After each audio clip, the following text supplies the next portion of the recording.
Raise your hand if you have shoulder pain. Okay, raise it. Keep raising it. Where's the restriction? Oftentimes, it's an impinged feeling here in the inner part of the shoulder as we start to reach up toward the ceiling. Sometimes there's some accompanying restriction or limitation on the movement elsewhere. But here's the thing. The first movement we lose is reaching up overhead toward the ceiling. Why? Because at some point we stop hanging from the monkey bars. We stop playing on the playground. We stop climbing trees and hanging from branches. It's a very normal and healthy functional part of the shoulder. But as we stop using it, we start to lose it. I have found that slowly regaining the full overhead reach is the best thing to heal and mend just about all shoulder issues. So in this video, I'm going to show you how to regain the full range of motion in your shoulder and heal it along the way. That's right. It does no good to regain range of motion if you don't heal and mend and remodel and restore and even cleanse arthritis along the way. That's the thing. That's what Avita is all about. If any of this is making sense to you, please subscribe to my channel. I would appreciate your support. And you might also be interested in downloading this free guide to Avita Yoga, how and why it works. Nothing to lose doing that. Everything to gain. I promise you, we're going to make your bones and joints stronger and healthier. It's worked for me. It's worked for many thousands of others. So let's get into the shoulder. First of all, you can't restore and heal and mend if you're trying to push up against gravity. It doesn't work. The bones and the joints need more time and more calm, steady compression. And pushing weights and pushing and reaching like this isn't going to do it. If you like a strengthening program, by all means, keep doing that, but let Avita be a deeper, more direct way into bone and joint health. So here we go. You don't need much for today's practice, but a strap, 6-foot strap or belt will be very helpful. First thing we're going to do is lie on the back, knees bent, head on the bolster, have your belt or strap handy, and maybe some sort of support for your head. I'm going to use this foam block to support my head. But if there's no sensation or compression in your neck, it's also okay to have your head resting on the floor. We begin with a moment of relaxation, hands down by your sides. Then, float your arms up toward the ceiling, sort of Frankenstein style. Hands and arms up toward the ceiling. Close your eyes. Relax your arms. Can you feel the weight of your arms coming down into the shoulder, into the floor? See if you can allow that to happen.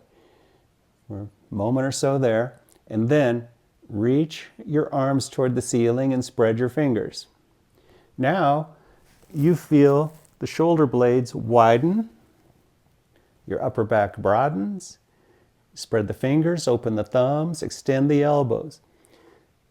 Sometimes shoulder restrictions are brought to light in a simple shape like this. And because gravity is on our side, we can sustain the movement without too much effort.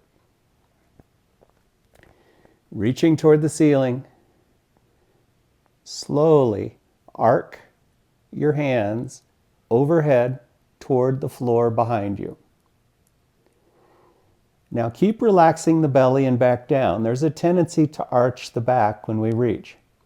So we're going to even press the feet a little bit against the floor to encourage the low back and belly to relax down toward the floor. It's pretty important. Keep that allowance happening as you slowly lower. Now let's say one arm bumps into some restriction sooner. Okay, that arm, I'll say it's my right. I've had some issues in my right shoulder I've worked through. Stop and let it be with the restriction or the impingement, the left arm or the arm that has more mobility may keep going. So we're not looking for symmetry, we're just looking to give each shoulder the healthy compression and the love that they really crave. Now the whole time, my fingers are spreading, the thumbs are opening, the elbows are extending, which means the triceps are engaged, and I'm reaching toward the wall behind me.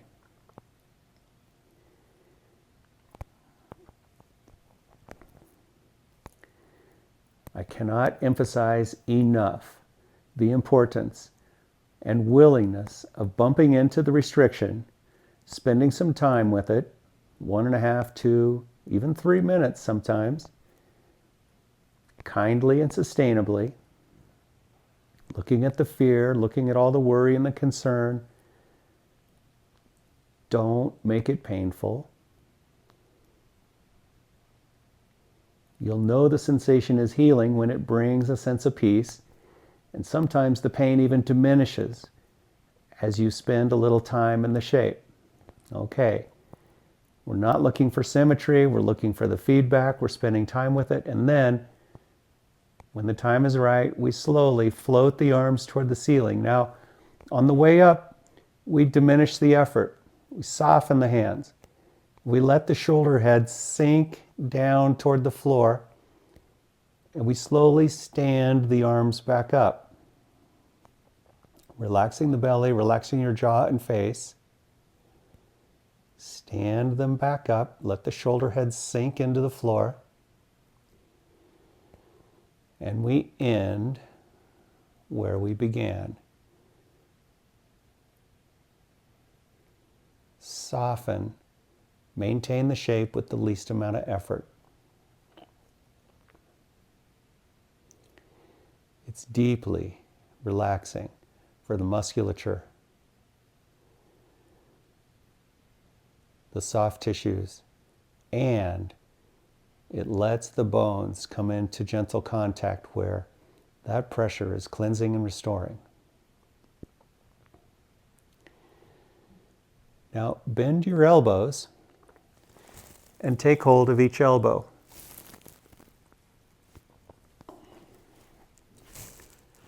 Yep, you take hold of each elbow and you make an effort to get the tip of each elbow into the center of each palm.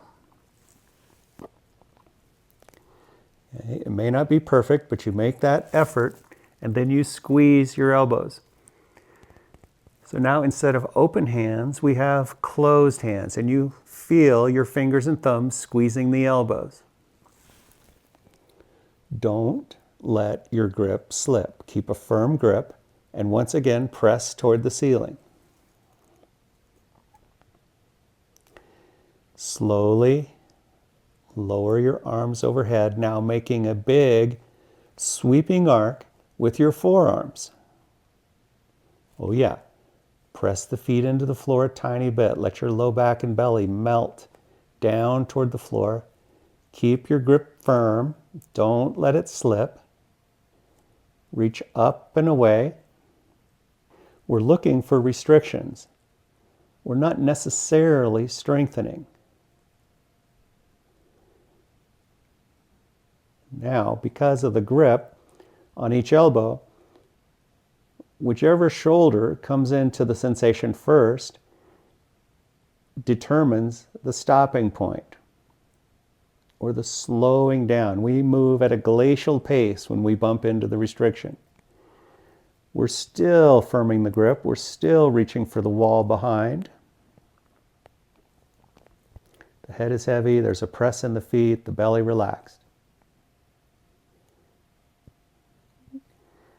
Why? Because shoulder restrictions come with patterns that sometimes feed down into the torso and the low back.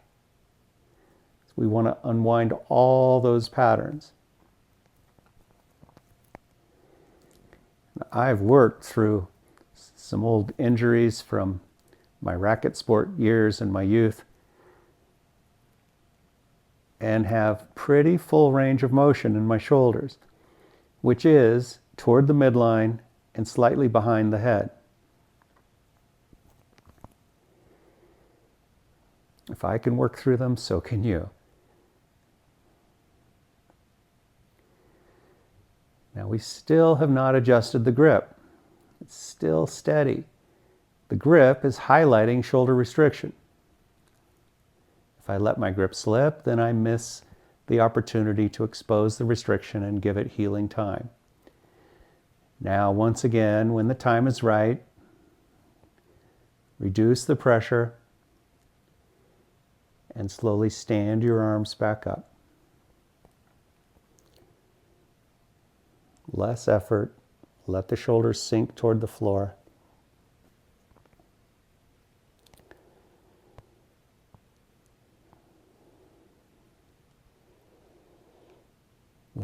When you feel the arms are perpendicular to the floor, you let them rest a moment. And then we switch the cross of the forearms.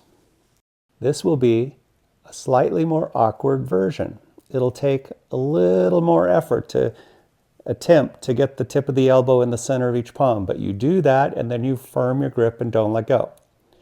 Broaden the shoulder blades, press toward the ceiling. A little press into the floor helps release the low back and belly, and we arc overhead toward the floor.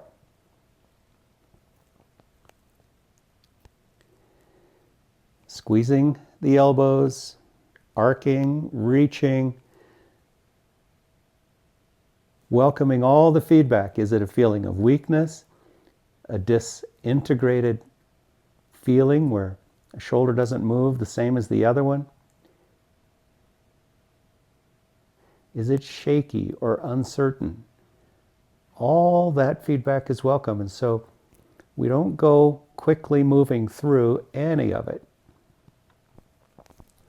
This is how the nervous system and the musculature and even the proprioceptors deep in the fascia, everything has to reorganize.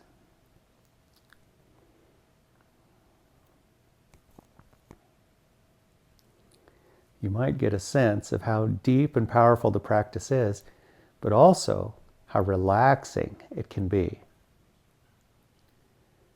With a peaceful mind, anything is possible. It's with a peaceful mind that we heal.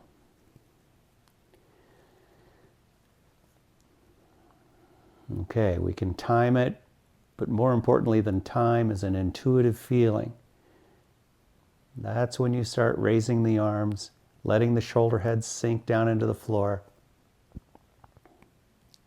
Slowly raising the arms back up. Whenever you get into something interesting, that's where you stop, slow way down. It's valuable. Pause a moment with the hands and arms more perpendicular to the floor. Relax your feet, belly, and rib cage. And then release your hands. Rest your arms at your sides, palms up. All right, now that might be a good stopping point for you, especially if you're newer to the practice. I'd really like to show you one more similar shape. This is where you need the belt or a yoga strap. This is a 6-foot strap, and we're going to fold it in half and then grip the strap on the ends. So anything that has your hands about 3 feet apart will do. Same approach. Firm your grip. Traction on the strap, tugging on it between your 2 hands. Extend the elbows. Press toward the ceiling. Relax your neck and head. Keep your airway open. Breathe through your nose if you can. Make a big, slow, sweeping arc overhead.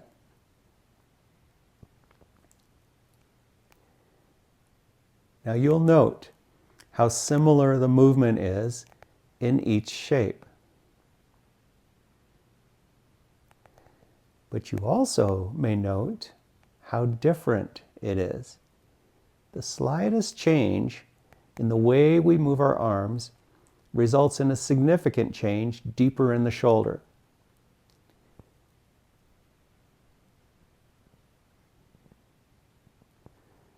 So when you find a pinch, you find the feedback, you find a little shaking, some uncertainty, a feeling of weakness, you welcome it, spend time with it.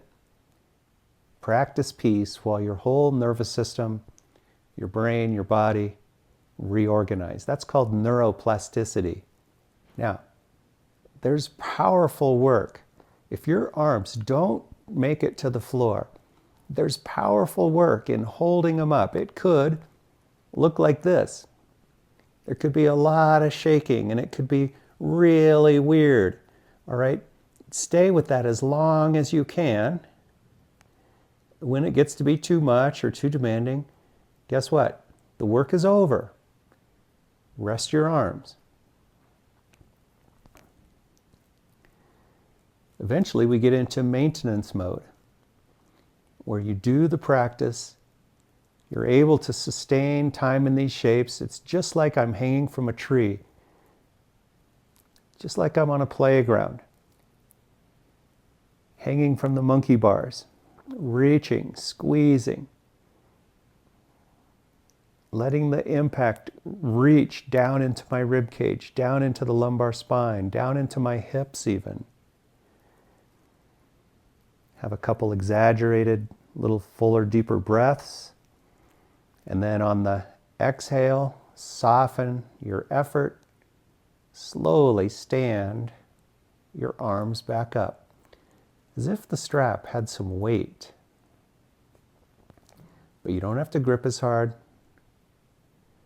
You let the head of the humerus sink into the floor.